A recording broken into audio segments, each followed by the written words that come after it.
almost all like truly exceptional and mentally strong people have been through hell. It's very few that put themselves through hell when life is great. It's just not usually the case. Right. And to achieve the standards that you've achieved, to become the person that you are today, and to have the influence that you have, this global influence on people. Do you know how many people have laced up their shoes because they heard your voice?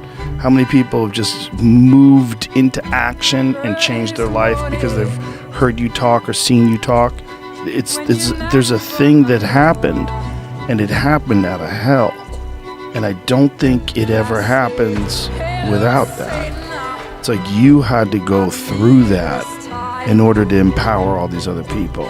Reminder that if you want to be exceptional, you're going to be different from everyone else. That's what makes you exceptional. You can't fit in and also be exceptional. Both have discomfort. When you fit in, you have internal conflict because you're not being 100% you.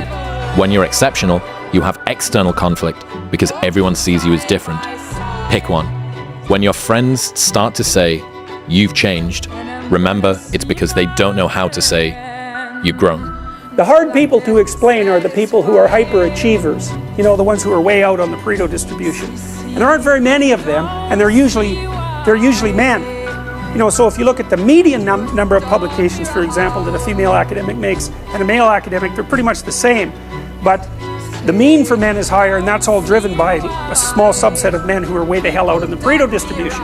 Now you might ask, well, why is that? Well, it's simple. If you want to be way out on the Pareto distribution, so you're in the top, say, 1% of performers, or even 1/10 of 1% of performers, what do you have to do? Well, first, having an IQ of like 145 or above, that's really helpful. Then you should be insanely industrious. So maybe you work 90 hours a week, or 100 hours a week, at nothing but your stupid occupation. And maybe you'll do that for like 50 years. And so if you do that, well, you're going to be in that top 1 in 1,000 category. When I first walked into the Navy SEAL recruiter's office, he looked at me and said, "There's only been 35 African Americans in 70 years make it through." You know what I said to myself? What if I can be the 36th? It's the what if I can pull off a fucking miracle. What if I can become someone that no one thinks I can be? And just me talking about that, I have the hair going up on my arms, because it makes me just like, what if?